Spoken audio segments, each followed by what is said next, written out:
The company says it didn't withhold the information, that some of the trial results were presented at American scientific meetings 5 years ago. But none of the results were published here in Britain, and the MHRA only received the full trial data last year. The evidence of the danger SEROXAT posed to children was mounting in clinical trials for years, but the regulator remained blissfully ignorant. Meanwhile, British doctors were allowed to prescribe a harmful drug to thousands of children. Looking back at what happened to me because of SEROXAT and the great effect it has had on my life and to my relationships with my family and my future, I don't think that the regulators are doing their job properly, because they allowed me to take a drug that has in effect taken away part of my childhood. The whole children's controversy forced a complete rethink about the safety of SEROXAT. Straight afterwards, the expert review group was set a mammoth task: to re-examine the original clinical trials done in all age groups. One of the first questions the group was asked to consider was, could SEROXAT make young adults suicidal too?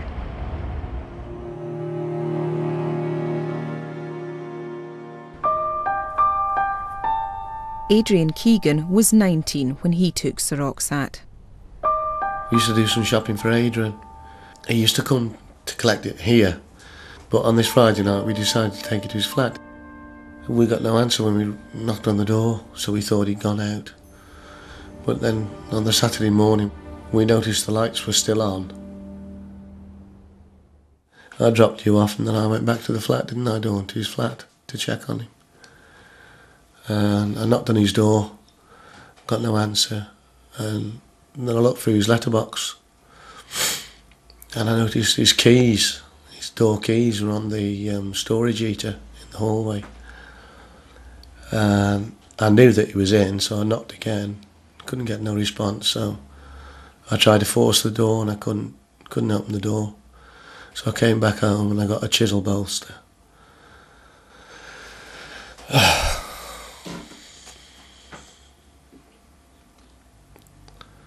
And then I broke into his flat. And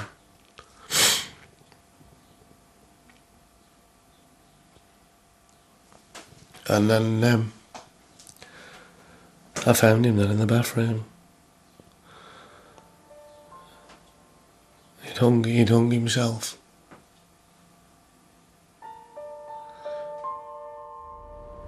Adrian's parents contacted Panorama after our first programme. Dawn Keegan had originally taken her son to the GP for help in controlling his temper. She hoped perhaps to get him on an anger management programme, but Adrian was prescribed SEROXAT instead. His parents noticed a difference straight away. He sort of changed. He was like very quiet within himself. Even his friends commented it wasn't Adrian. He was like within, he wasn't saying much at all, or jokey. He wasn't jokey like he used to be.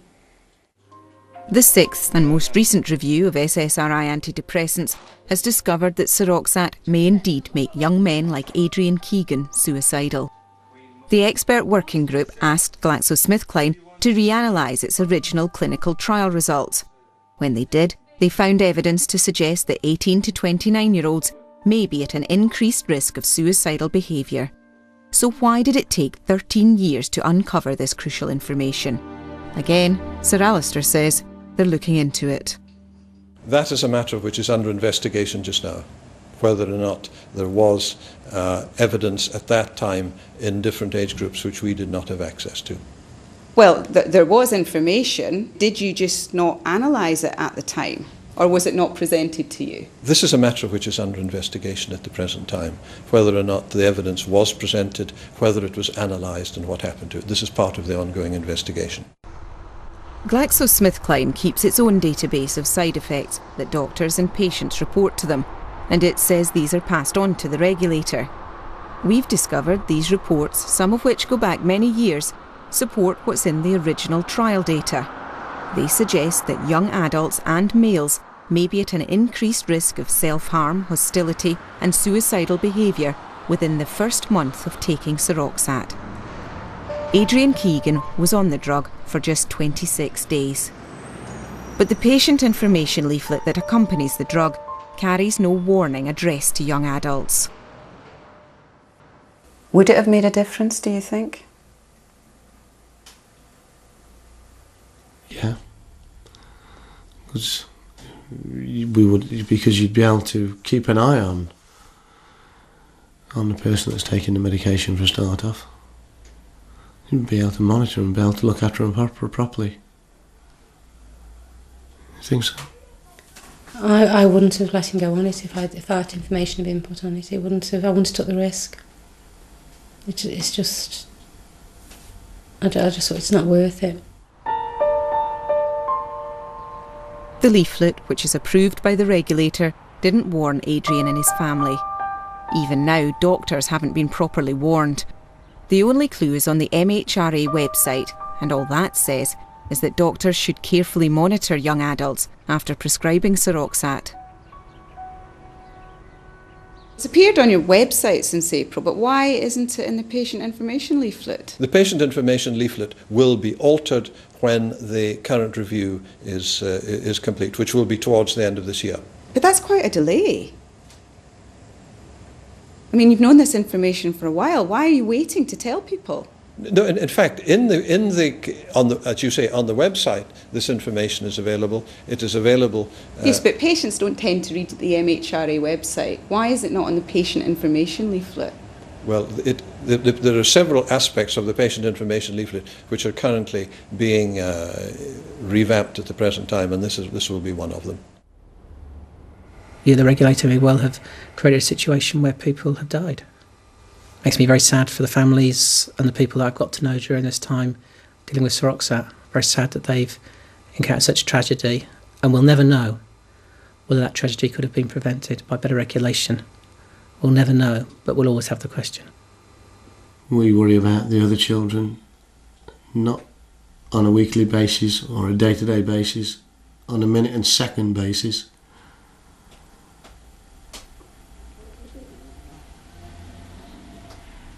Totally affected us. Changed our personalities, changed our life, everything, hasn't it done? Remember, the information about young adults was in the original trial data given to the regulator in the late 80s. So how could it have missed such an important signal? The answer may lie in the licensing process.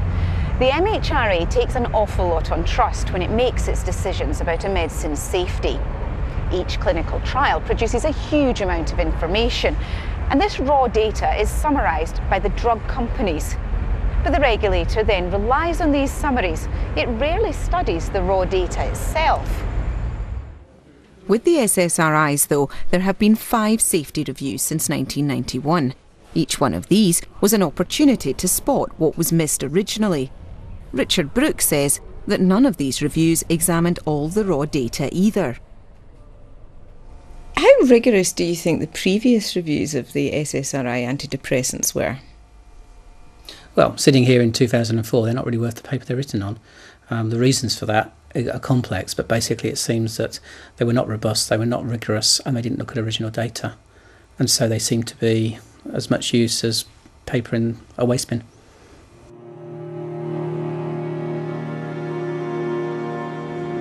Panorama can reveal that this current review is the first time the raw data from the original clinical trials has been properly analysed.